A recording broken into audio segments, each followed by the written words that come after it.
장수 목사님 여기 오신 지가 2년 됐는데 그렇지 않아도 어떻게 잘 계신가, 좀 이렇게 우리말로 좀 중매쟁이가 나중에 보면 잘 목회를 잘하고 계신가 그런 궁금증도 있고 그랬는데, 이런 기회에 또 이렇게 와서 뵙게 돼서, 또 이수정 장로님도 오랜만에 이렇게 또 뵙게 돼서 반갑고 기쁩니다.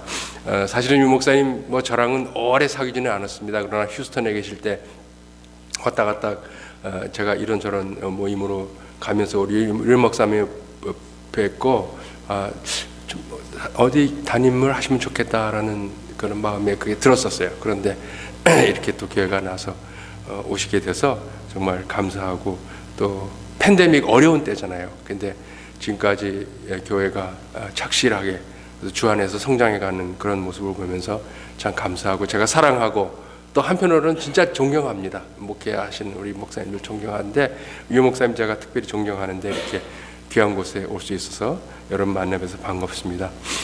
목사님 말씀하신 대로 저는 미국 장로교 총회에서 한인 목회를 담당하고 있습니다. 미국 장로교 총회가 본부가 여기서 북쪽으로 올라가면 그 루이빌 켄터키, 여기서 한 5시간 더 가나요? 4시간 5시간 더 올라가야 되는데, 거기 있어서 제가 루이빌 켄터키에서 살다가 팬데믹이 시작되고 나서 이 코로나가 오래되니까 이제는 사무실에 안 나와도 된다고, 집에서 일하려면 하라고 그래가지고 켄터키에 아무 연고도 없잖아요. 그래서 제가 아틀란타로 작년에 이사를 내려왔습니다. 그래서 저는 오늘 아틀란타에서 올라오게 됐습니다. 미국 장로교회는 현재 한 9,000개의 교회가 있습니다. 전국에 알래스카, 하와이까지 포함해서 한 9,000개의 교회가 있는데, 그 중에 350개의 교회가 한인교회입니다. 한인교회. 그래서 저는 오늘 총회에서 또 나왔기 때문에 교단을 대신해서 특별히 우리 한인교회를 대신해서 여러분들께 문안 인사 드립니다. 창립 43주년, 하나님의 은혜로 43주년 맞게 되는데, 우리 성도님들의 가정과 또 하시는 생업과 또 특별히 우리 가정에 허락하신 우리 자녀들 위에 하나님의 놀라우신 은혜와 평강이 같이 하시기를 간절히 간구합니다.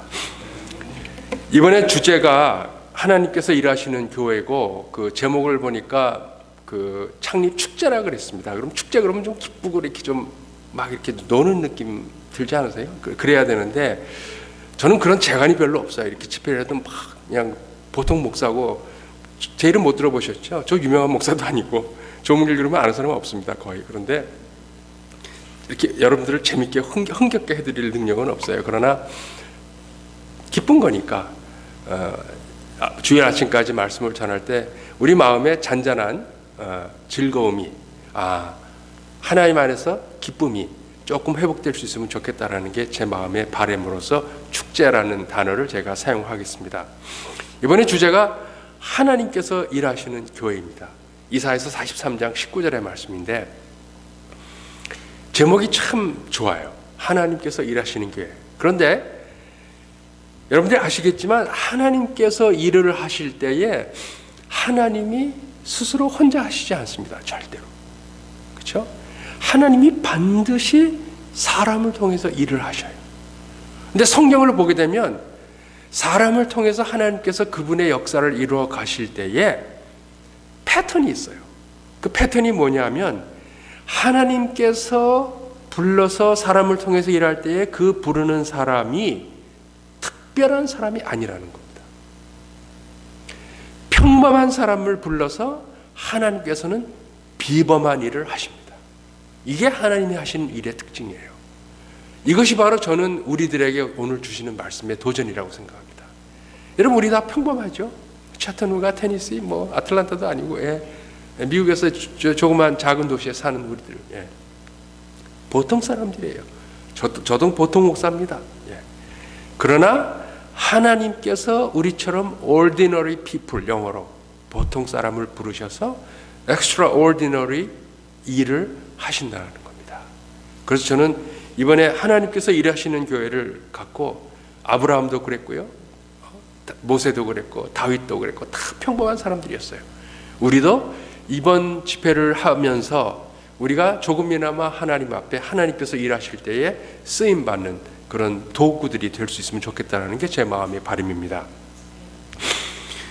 어떤 분들은 그러세요. 뭐 요즘 같은 21세기에 무슨 집회를 합니까? 그것도 금토일 3일씩이나 그렇게 하셔요. 사실 이런 거 안 하면 저도 좋죠. 그리고 사실 저는 미국에서 지금 44년째 살고 있는데 옛날에는 이런 집회가 참 많이 모였어요. 저는 평생 크리스찬이니까. 그런데 보면 요즘은 이런 집회가 거의 많이 줄어들었어요. 근데 왜 이런 집회를 해야 되냐면요. 저는 꼭 뭐 집회를 해야 된다는 얘기는 아니지만 이런 집회의 의미가 어디에 있는 거 아니? 여러분 그 나뭇가지가 있죠? 나뭇가지가 긴 나뭇가지가 있으면 어떻게 됩니까? 저 끝에다가 뭐 달면 부러집니다. 한번 나가서 한번 보세요. 나뭇가지 잘라갖고 뭐 다 매달아 보세요. 부러집니다. 그런데 대나무는요, 아무리 길어도 그게 안 부러집니다.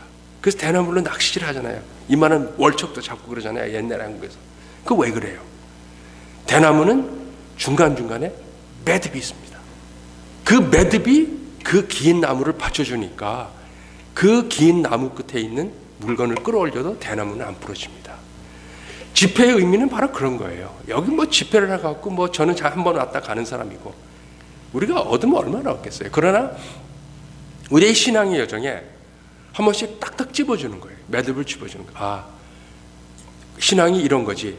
한번 많은 거 필요 없어요. 하나를 딱 짚고 그래, 이것이 나의 신앙을 지키는 다음 매듭까지 가는 힘이다 라고 또 가고 또 매듭을 짚고 이렇게 하다 보면 신앙이 오래되면 나태하고 타성해졌고 게을러지고 어떤 때는 타협하려고 할 때에 그런 것들이 힘을 받아서 오랜 신앙생활을 해도 꾸준하게 변함이 없습니다. 그래서 그런 의미를 갖고 여러분들 제가 뭐 주일날까지 4번 말씀을 전하는데 말씀의 내용이 뭐 다 들으면 비슷비슷한 얘기 아니겠어요? 그러나 혹시 여러분들의 마음에 한두 가지가 딱 잡히는 게 있습니까?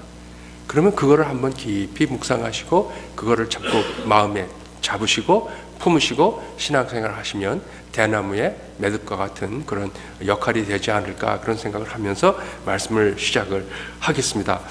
오늘 첫 번 말씀을부터 시작을 해서 저는 그 주일날 아침까지 쭉 연결되는 하나의 말씀을 드리는 겁니다. 이게 물론 제목은 따로따로 있지만 본문도 다르지만 이게 쭉 연결된 말씀이니까 그렇게 생각하시고 주일 예배까지 저희가 진행을 하겠습니다. 저는 오늘 말씀을 여러분과 생각하면서 저는 설교 길게 안 하니까 마음 푹 놓으시고 길게 할 재간도 없고요. 그렇습니다. 그저 편안하게 잠깐 말씀을 나누겠습니다. 한 가지 여러분들에게 질문을 드리면서 오늘 말씀을 시작하고자 합니다. 이 질문에 여러분들이 마음속으로 한번 조용히 답해 보시기 바랍니다. 진심으로. 질문은 이런 겁니다. 여러분 왜 믿으십니까? 왜 신앙생활 하세요? 믿는 이유가 뭐예요? 한번 마음속으로 대답해 보셨어요? 내가 왜 믿는가? 보통 이럴 때 상투적으로 나오는 답변이 있어요. 뭘까요? 예수 믿고 구원받기 위해서 믿죠. 목사님 무슨 질문은 그런 질문 하세요. 그러죠. 근데 속마음은 다른 게 많을 수 있어요. 믿는 이유가 다른 것. 하나님 덕 좀 보려고. 뭐 여러 가지가 있을 수 있어요. 근데 그저 가장 많이 나오는 답이 예수 믿고 구원받기 위해서예요. 근데 여러분 곰곰이 생각해 보세요. 예수 믿고 구원받는 답이 틀린 답은 아니에요. 그런데 그게 100점짜리 답은 아니에요. 정답은 아니에요. 무슨 말씀인지 아시죠? 틀린 답은 아닌데 정답은 아니에요. 그럼 정답은 뭐냐? 정답은 바로 이런 겁니다. 나를 지으신 하나님 앞에서 하나님이 날 지으셨어요. 믿으시죠? 아멘? 하나님 날 지으셨어요. 나를 지으신 하나님 앞에서 하나님이 원하시고 바라시는 진짜 참된 내가 되어져 가기 위해서 우리는 믿는 거예요. 하나님이 나를 지으시고 내팽개친 게 아니에요. 나를 지으셨기 때문에 우리가 자녀를 낳으면 그 자녀를 보면서 바라고 기대하는 것이 있듯이 하나님이 나를 지으셨기 때문에 나에게 기대하는 바가 다 있다라는 거예요. 근데 우리가 믿는 이유는 그 하나님이 원하시고 바라시는 진짜 내 모습이 있거든요. 창조주니까 그 모습으로 되어져 가기 위해서 우리는 신앙생활을 하는 거라는 겁니다. 그게 정답입니다. 좀 이따 부연 설명을 드릴게요. 자, 그 답을 마음에 이렇게 품으시고 오늘 말씀을 시작해 보겠습니다. 오늘 말씀을 보게 되면 본문의 말씀이 온유한 자가 복이 있다 그랬습니다. 아주 간단한 얘기예요. 온유한 자라, 온유하면 복이 있다. 그리고 그 다음에 그들이 땅을 기업으로 받을 것이다. 아주 간단한 얘기예요. 뭐 이거 모르는 사람 없어요. 그런데 자, 그럼 온유해 주면 되겠네. 온유한 게 중요하네. 그렇죠. 근데 온유하다 그러면 여러분 마음에 어떤 생각이 드십니까? 온유한 사람. 온유한 사람 그러면 우리 문화에서는 얼핏 드는 생각이 얌전하고 조용하고 누가 소리 꽥 지르면 가만히 이렇게 하고 뭐 그런 것, 대들지 않고 대가 세지 못하고 누가 부탁하면 거절 못하고 이런 사람들. 그래서 남이 다루기 쉬운 사람, 이런 사람을 온유하다라고 우리가 얼핏 생각하기 쉬워요.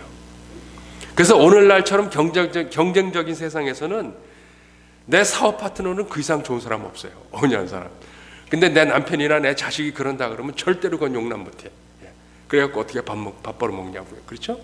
우리는 그렇게 생각을 해요. 온유한 사람 그러면 착하고 얌전하고 누구한테 당해도 말도 못하고 그런 사람들. 성경에 나오는 온유라는 게 정말 그런 뜻일까요? 그렇지 않다라는 것입니다. 우리가 생각하는 온유가 아니라는 겁니다.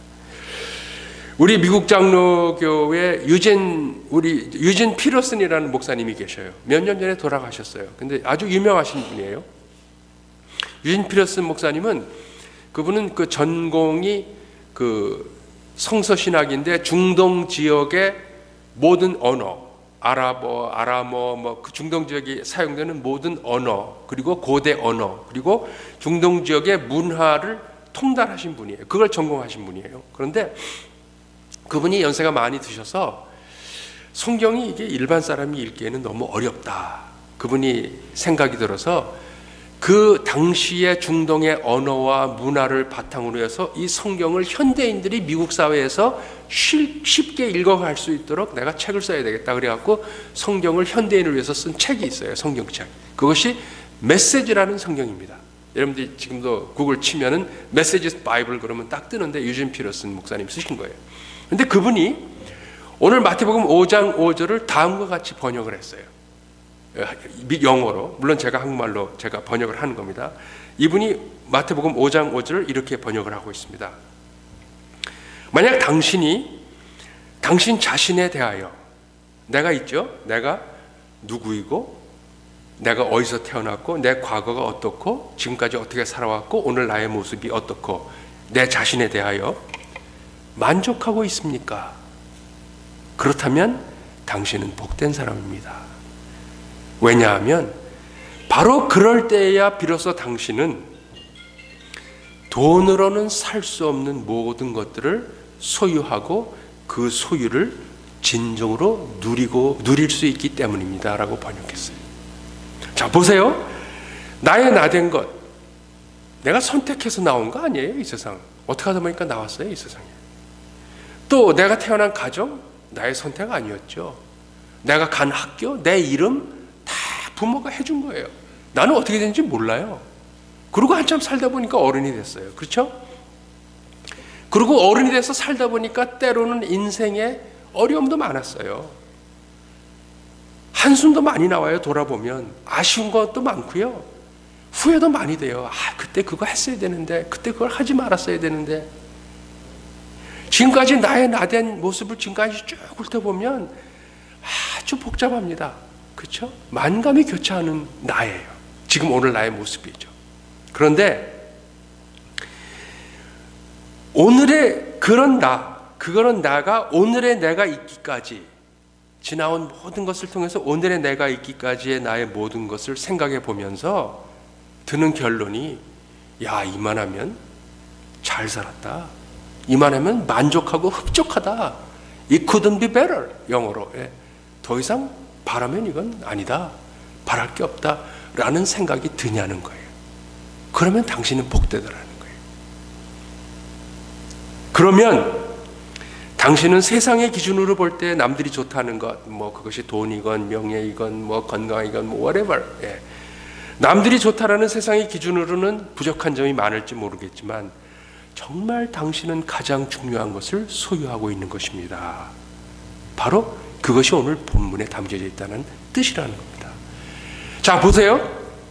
내 인생을 돌아보면 못 이룬 것도 많아요. 기도도 많이 했는데 응답 못 받은 게 받은 것보다 더 많아. 그렇죠? 예.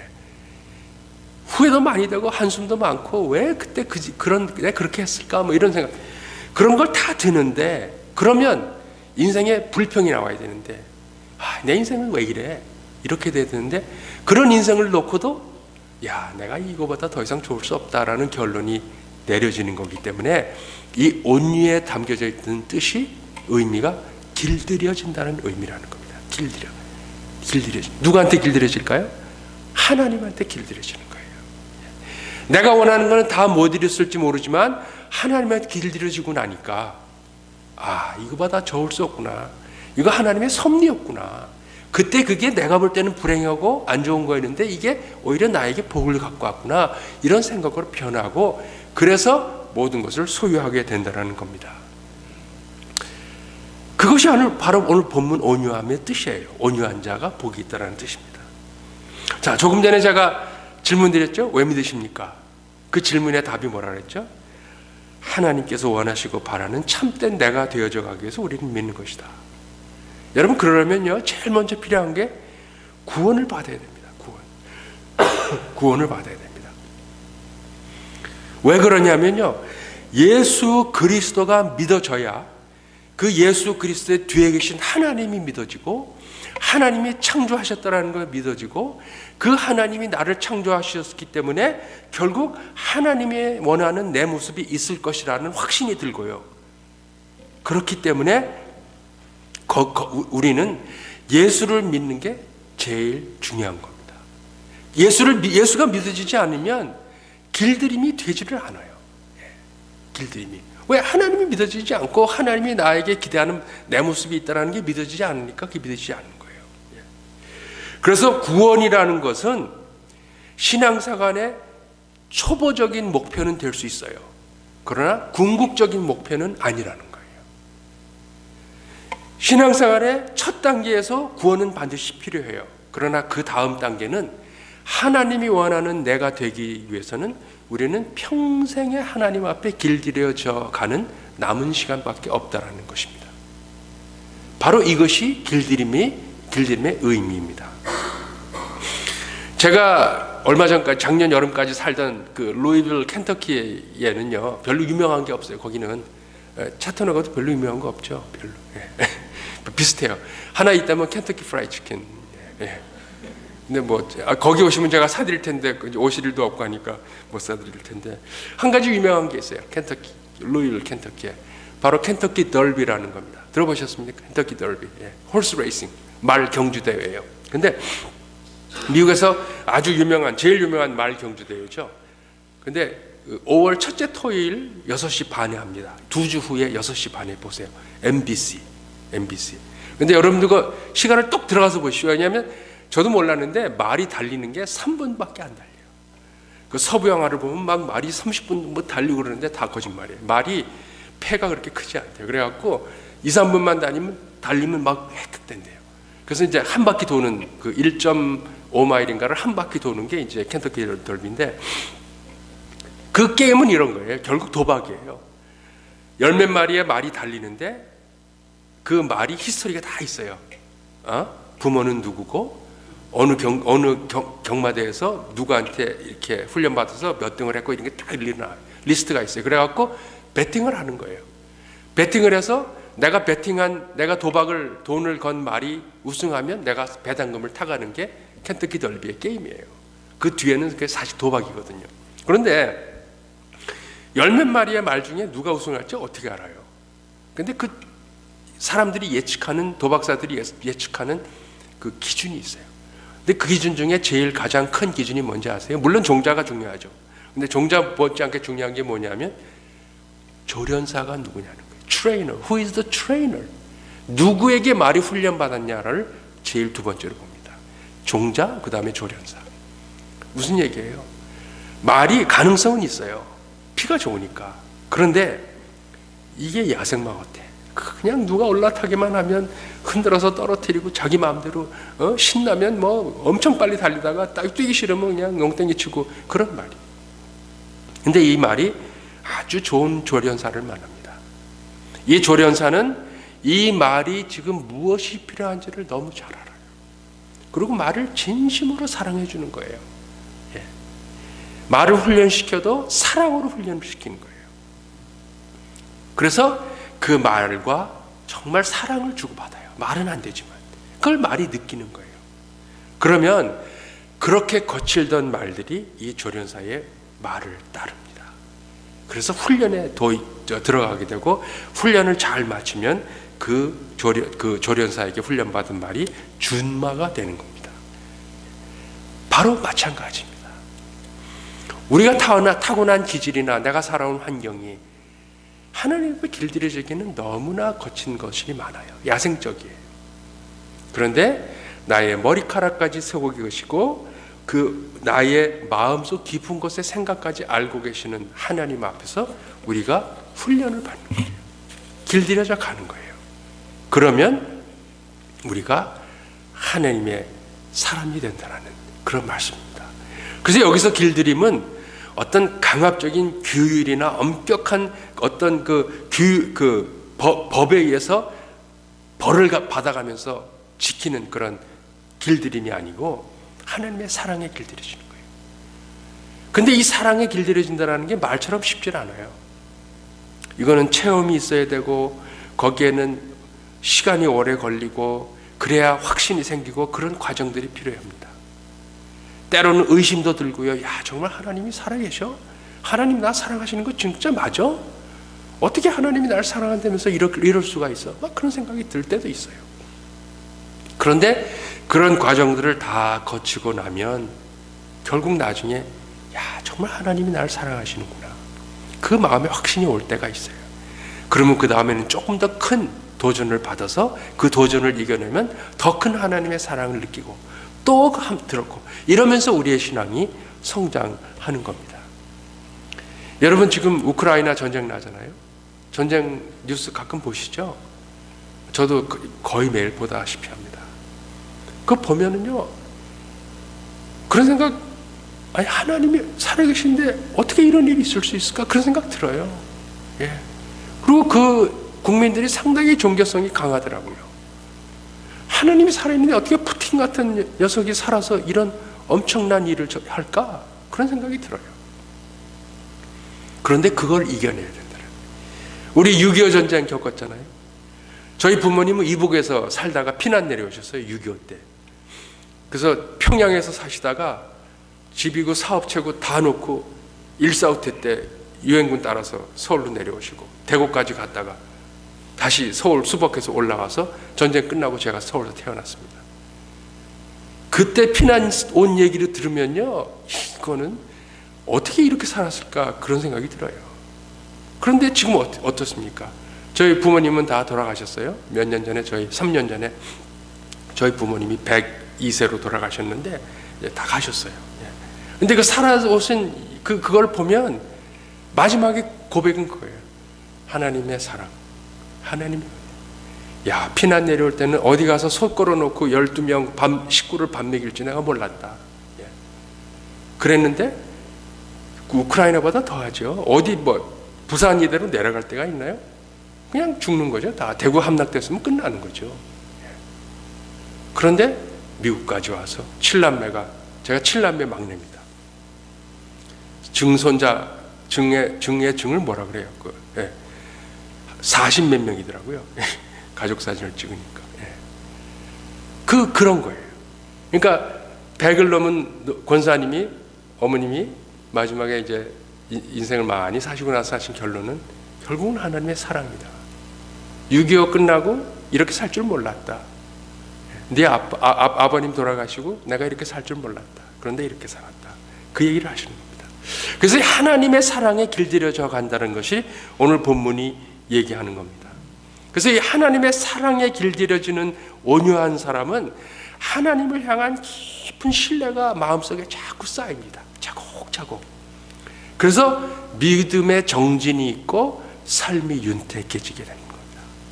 그렇기 때문에 자신이 하나님 앞에서 얻는 본능이나 욕심이나 충동 것들이 이런 것들이 절제가 되고 그런 것들이 통제가 됩니다. 그러면서 오히려 나의 약함이 하나님 앞에 기도로 내놓고 그 기도의 응답을 받으면서 살아가는 그런 삶의 패턴이 됩니다. 그래서 결국 온유한 사람의 특징은 겉으로 보기에는 얌전해 보여요. 그렇죠? 여유가 있으니까 사람들한테 관용을 베풀고 또 어려움도 겪었으니까 이해할 수 있고 사랑할 수 있고 약하고 얌전해 보이기만 하지만 실제로는 아주 심지가 굳은 사람들입니다. 담대합니다. 그래서 세상의 방식으로 사는 사람들이 제일 두려워하는 사람들이 누구냐 하면 바로 이 길들여진 사람입니다. 왜? 심지가 굳어서 내가 좀 세상 방식으로 끌리는데 안 끌려요. 부패 좀 같이 하자는데 절대로 안 해요. 여러분 한국 뉴스 요즘 보세요. 나라가 어떻게 그렇게 됐어요? 온유한 사람이 어디 있어요 지금? 제 눈엔 별로 안 보여요. 교회가 그렇게 왕성화되는데 하나님께 길들여준 사람이 이렇게도 없나 그런 생각이 들 때가 있습니다. 우리 세상과 교회에는 이런 온유한 사람들이 많이 있어야 됩니다. 그래야 교회도 그렇고 세상도 밝아지는 겁니다. 오늘 말씀해 보게 되면 이런 온유한 사람에게 하나님께서 약속된 보상을 주시는 게 있어요. 뭐라 그랬냐면 온유한 자가 복이 있나니 그 복의 내용이 뭐냐면 그들이 땅을 기업으로 받을 것입니다. 혹시 우리 가운데 부동산에 관심이 많은 분 계세요? 그러면 이게 복음으로 들리지만 와 땅을 줘? 그러면 나도 한번 근데 잘 보세요.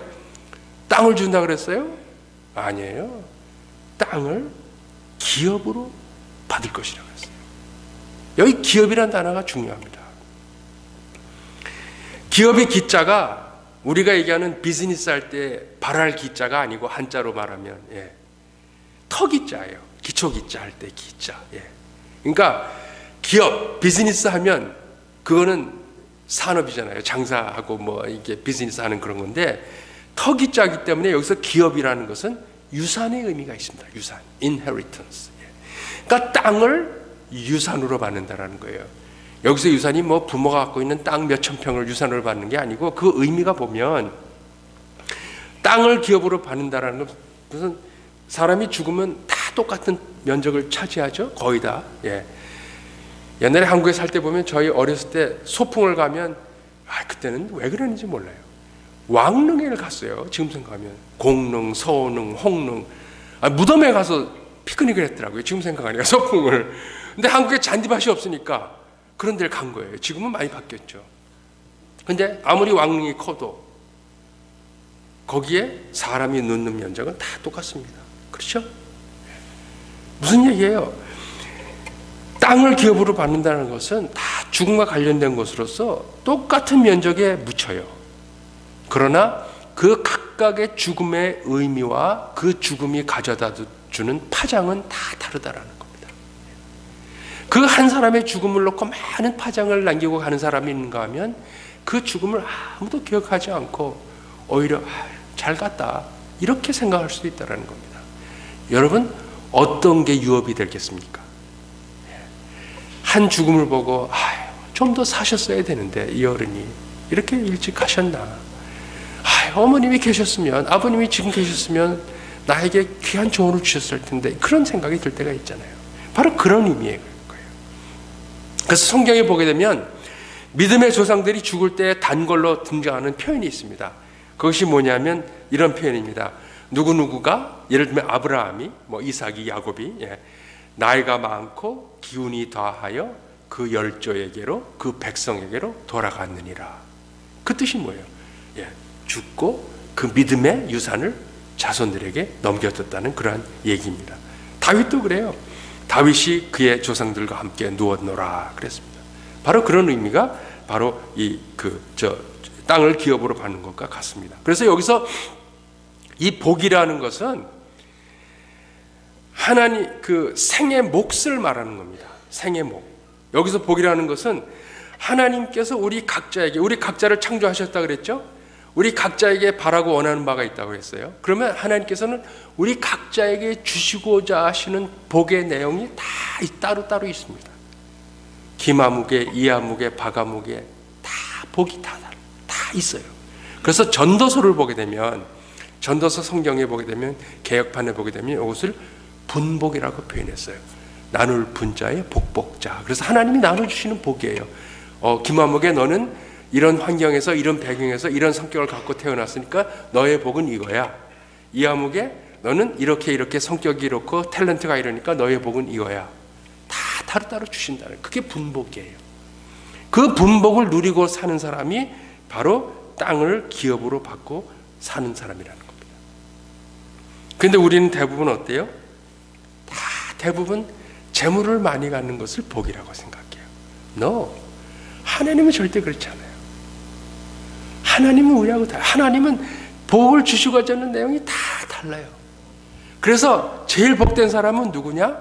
하나님이 주시고자 하시는 복을 100% 충만하게 받고 누리는 사람이 제일 복되게 사는 그런 사람이라는 겁니다. 그런데 그래서 우리는 하나님께 길들여져 가야만 이 하나님께서 나눠주시고자 하시는 복의 내용을, 생의 몫을 충만하게 살 수 있다는 겁니다. 근데 가만히 보면 자신에게 허락된 생의 몫을 충만하게 못 사는 사람들이 세상에 너무나 많아요. 세상에만 있는 게 아니고 성경에도 그런 사람이 얼마나 많은지 몰라요. 가인도 그렇죠. 예. 성경에 나오는 인물들 가운데 그런 사람이 얼마나 자기 욕심에 따라서 자기 정욕을 추구하다가 하나님의 나눠주시고자 하시는 몫을 못 받는, 예, 야곱 같은 사람도 그렇고, 에서 같은 사람도 그렇고, 예, 그렇습니다. 이들은 다 자신들의 욕망과 분노와 충동에 길들여져 살았지 하나님께 길들여져 살지 않았습니다.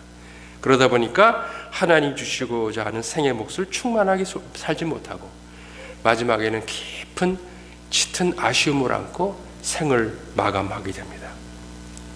여러분, 우리나라가 1등 하는 걸 되게 좋아하죠. 최고 1등 이런 걸 되게 좋아합니다. 우리나라. 얼마 전 통계를 보니까 한국이 전 세계에서 1등 최고 하는 게 몇 개 나왔더라고요. 그래서 그 중에 하나 보니까 하나가 저출산율 세계 최고래요. 그 자랑할 건 아닌데, 그죠? 그다음에 두 번째, 자살률이 세계 최고라는 거예요. 여러분, 이게 무슨 의미죠? 아기를 안 낳는 게 세계 최고다. 이거는 다시 말하면 미래가 없다라는 뜻이에요. 미래가 없으니까 나 애 낳기 싫다. 그건 미래가 안 좋다는 얘기고, 자살률 세계 1등인 뭐예요? 지금이 힘들다라는 거예요. 하나는 미래가 힘들고 하나는 지금이 힘든 거. 여러분, 자살하면 생명이 끝날 것 같죠? 아유, 다 끝내. 이걸로. 그렇지 않습니다. 그 뒤에 얼마나 복잡한 일들이 있는지 모르고요. 그것보다 더 중요한 것이 뭐냐 하면, 자기 목숨을 끊는다라는 것은 하나님께서 주신 시간을 물리적으로 반납하는, 하나님이 생명은 하나님께 달린 거예요. 얼마 살 수 있는 기간이 하나님이 정해주셨어요.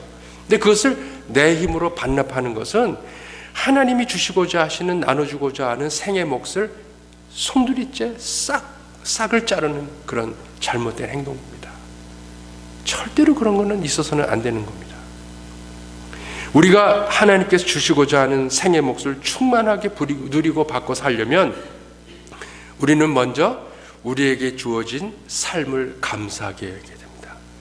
나의 가족, 나의 시간, 심지어 나의 몸, 나의 마음도 감사하고 귀하게 여길 줄 알아야 됩니다. 그리고 그 인생의 여정에서 하나님께 길들여지는 온유한 자가 되어야 됩니다. 그래야 하나님이 주시고자 하시는 생의 몫을 충만하게 감당하는 겁니다. 저는 1978년도에 이민을 왔습니다. 그때 제 나이가 24살. 그 미국 와서 지금 만 43년을 살았습니다. 가만 따져보니까.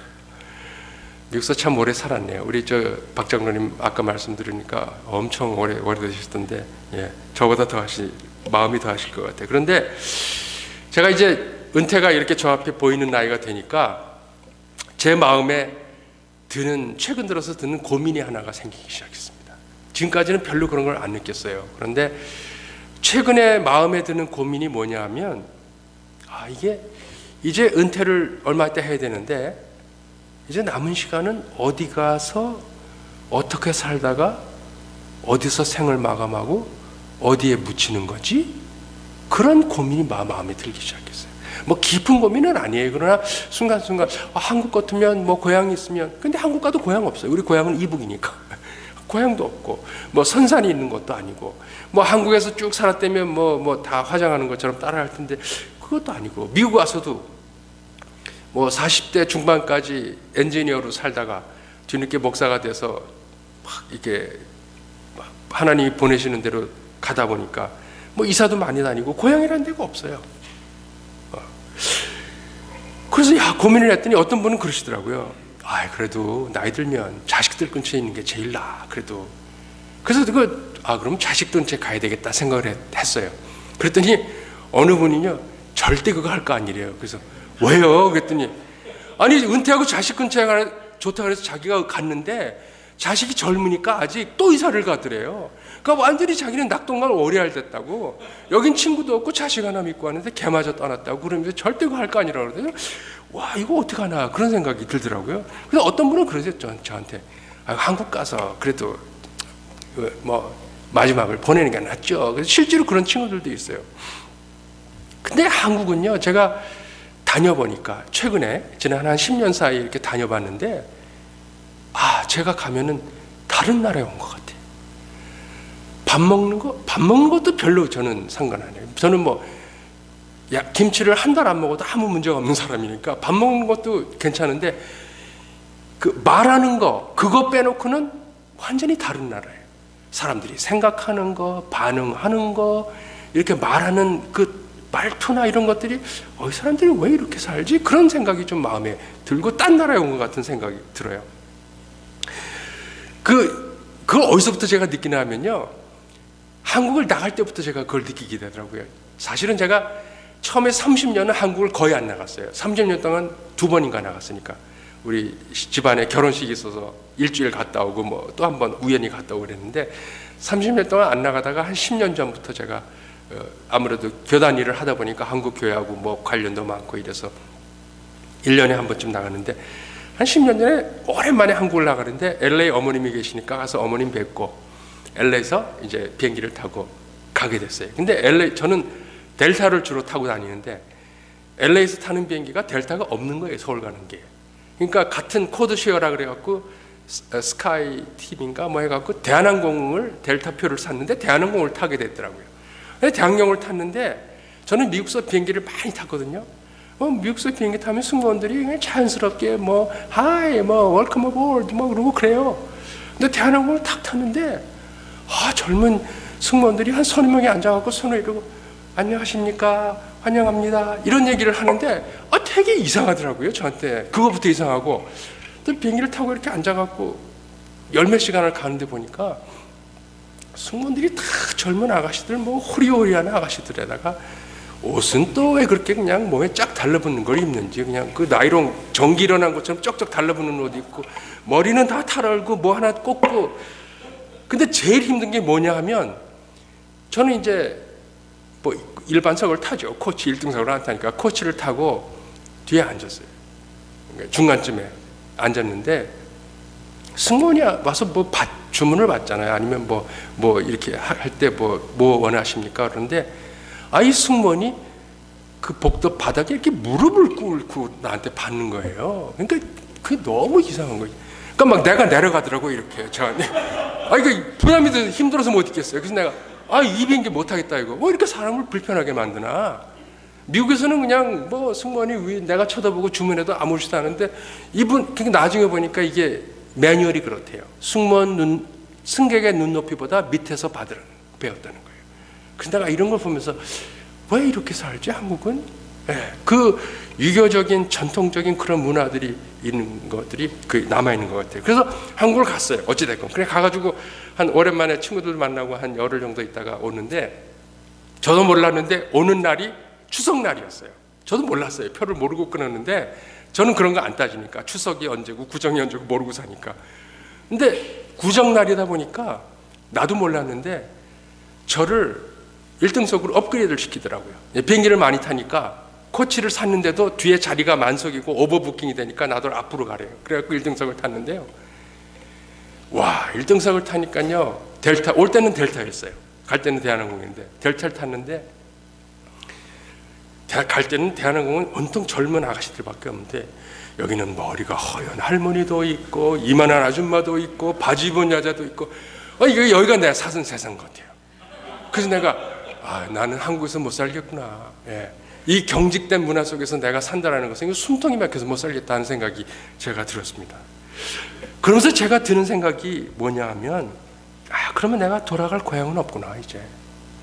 미국 안에도 43년 동안 5, 6년에 한 번씩 이사를 다니다 보니까 LA서부터 뉴저지, 뉴욕, 랄리, 윈스턴셀럼, 켄터키, 아틀란타, 고향이 없구나. 어디 가서 죽어야 되나. 그때 드는 생각이 누구냐 하면 아브라함이었습니다. 아브라함이 가나안에 이민을 오죠. 가나안에 이민을 와서 갈대아 우르에 살다가 하란을 거쳐서 오는데, 이민 와서 정신없이 살았습니다. 정말 정신없이 살았습니다. 그런데 어느 날 갑자기 영화 제목처럼 그 부인이 사라가 세상을 떠나게 되잖아요. 준비되지 않은 죽음이죠. 그때 아브라함이 장지가 없어요. 왜? 고향이 아니니까. 어디다 묻지? 그래서 해족속에게 막벨라 굴을 사들이는 그런 장면이 떠오릅니다. 그래서 그때 제가 느낀 게, 아브라함의 마음에 1,000,000,000 정도는 내가 알 수 있겠다. 이민자의 마지막이 이런 거구나. 이방 땅에서 삶을 마감해야 되는 이민자의 마지막이 이런 거구나. 그런 생각을 하면서 제 마음에 다짐이 뭐냐면, 그래, 내가 앞으로 어디 가서 어떻게 생을 마감할지는 아무도 모른다. 아틀란타에 지금 살지만 또 어떻게 될지 who knows. 예. 그러나 남은 시간이 언제인지도 모르고 어디서 생을 마감할지 모르겠지만, 한 가지 확실한 것은 남은 시간만이라도 하나님한테 제대로 길들여지자. 제 마음의 기도 제목이었습니다. 그래, 어차피 인생이 고향 떠난 건데 어디서 죽건 상관없지 않냐. 남은 시간이라도 제대로 길들여지자. 제 마음의 결론으로 제가 위로를 요즘 받고 살고 있습니다. 말씀을 마무리하겠습니다. 여러분, 신앙생활 말씀드렸죠? 결국은 길들임 당하는 겁니다. 이 길들임 받는 것을 신앙적인 용어로 표현하면 수행하는 겁니다. 신앙생활은 수행하는 겁니다. 여러분, 한국에서 수행 그러면 불교 암자 같은 데서 수행하는 거 기억하시죠? 기독교의 신앙은, 수행은 그런 산속에서 혼자 하는 수행이 아닙니다. 복잡 단안한 세상에서 애들하고 지지고 볶고 학교 가고 밥해야 되고 일해야 되고 커스터머 딜해야 되고 클라이언트 골치 아프고 얼마나 많아요. 이런 세상에서 우리가 수행을 해야 되는 겁니다. 그래서 사실 산속에 들어가서 암자에서 수행하는 거, 그건 쉬워요. 그거 뭐가 어려워요? 예. 주위가 조용한데 뭐 수행이 그렇게 어려워요? 현세에서 수행하는 것, 이것은 쉽지 않습니다. 그러나 그것이 불가능하지 않습니다. 그런데 세상이 하도 복잡하기 때문에 이런 복잡한 세상에서 우리가 길들여지는 데에는 그냥 마음속에 길들여지고 싶다, 철회기도 하면 길들여지냐? 그렇지 않습니다. 성경 많이 읽으면 길들여지냐? 그렇지 않습니다. 세상이 복잡하고 우리가 살고 있는 환경이 열악하기 때문에, 너무 세속적이기 때문에 이런 그리스도 안에서의 길들임에는 테크닉이 필요합니다. 좀 단어가 좀 그렇습니다만 기술이 필요한 거예요. 아트라고 설명하면 되겠죠. 예, 아트가 좀 필요해요. 머리 받고 기도만 한다고 성경만 읽는다고 되는 것 아니고, 예, 기술이 필요해요. 그래서 제가 내일 아침부터는 아침, 저녁, 주일까지 길들임에 필요한, 어떻게 보면 단계 내지는 필요한 요소들을 하나씩 집어서 내일 아침에는 참여하는 삶, 그리고 저녁에는 치유받는 삶, 그리고 주일날은 하나님께 순종하는 삶, 요 제목을 갖고 말씀을 나누겠습니다. 여러분들 혹시 마음속에 내가 길들여져야 되겠다 생각하시면 내일 아침부터 오셔서 같이 말씀 나눌 때 하나님께서 은혜를 주시기 바랍니다. 이 교회 포어가 아까 제가 목사님 방에서 보니까 하나님께서 일하시는 교회 그랬는데, 이사야서 43장 19절 하나님께서 내가 이제 하는 걸 보라는 거예요. 보아라. 뭘 하시겠다 그랬어요? 혹시 기억나세요? 표? 광야에 길을 내고 사막에 시내를 흐르게 하겠다. 강을 흐르게 하겠다. 여러분 이스라엘 가보셨습니까? 광야의 길을 어떻게 내요? 어떻게 내요? 광야에 다 먼지고 저 사막인데 어떻게 길을 낼까요? 이스라엘을 갔다 오셔야 돼요. 그러니까 꼭 다녀오세요. 이스라엘은 우기 건기가 있어요. 우기가 한 10월 말부터 3월 말 정도까지가 우기예요. 그리고 건기는 그 3월 말부터 한 10월 말까지가 건기예요. 그때는 비 한 방울 안 와요. 그러니까 LA하고 좀 비슷해요. 로스앤젤레스하고. 근데 사막이 여름에 건기 때는 풀 한 폭이 없어요. 그런데 우기가 되면요, 그 사막에 풀이 나요. 풀이 나요. 풀이 나기 때문에 그 풀을 밟고 지나가면서 길이 생기는 겁니다. 사막의 강이, 시내가 어떻게 흐를까요? 우리가 시내 그러면 한국의 우이동 시냇물 생각하시면 안 돼요. 사막의 시내는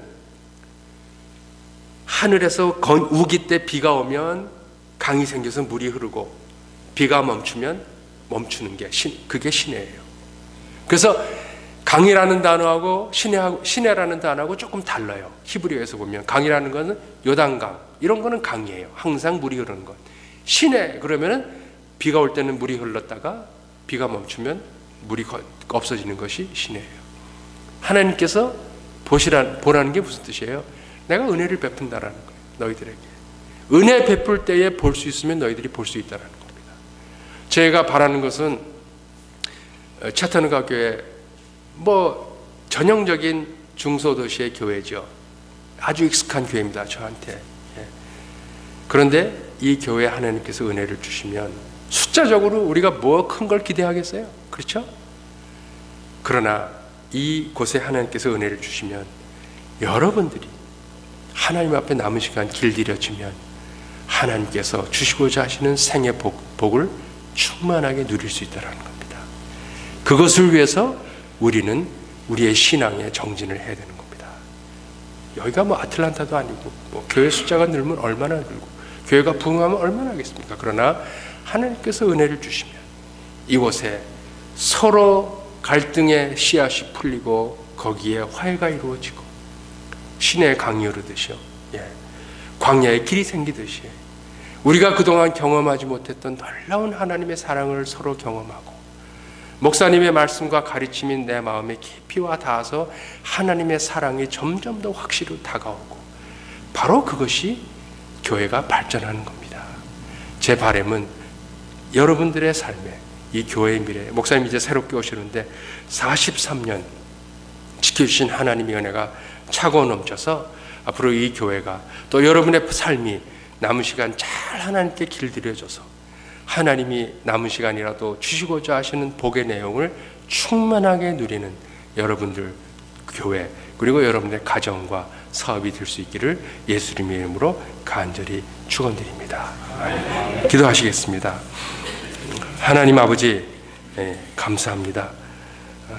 야생마와 같은 저희들을 주님의 전으로 불러주셔서 길들여 주시겠다고 하신 약속에 감사를 드립니다. 아버지, 저희를 다스려 주시고 우리에게 귀한 조련사 하나님께서 우리를 복종시키시고 우리를 훈련시키시고 우리를 길들이셔서 당신께서 일하시는 교회 그리고 당신이 우리에게 주시고자 하시는 약속하신 복을 충만하게 받는 우리 차터누가 교회 우리 성도님들 가정과 자녀들과 그리고 주님의 귀하고 복된 재단 될 수 있도록 주님 도와주시옵소서. 감사드리며 예수님의 이름으로 기도드리옵나이다.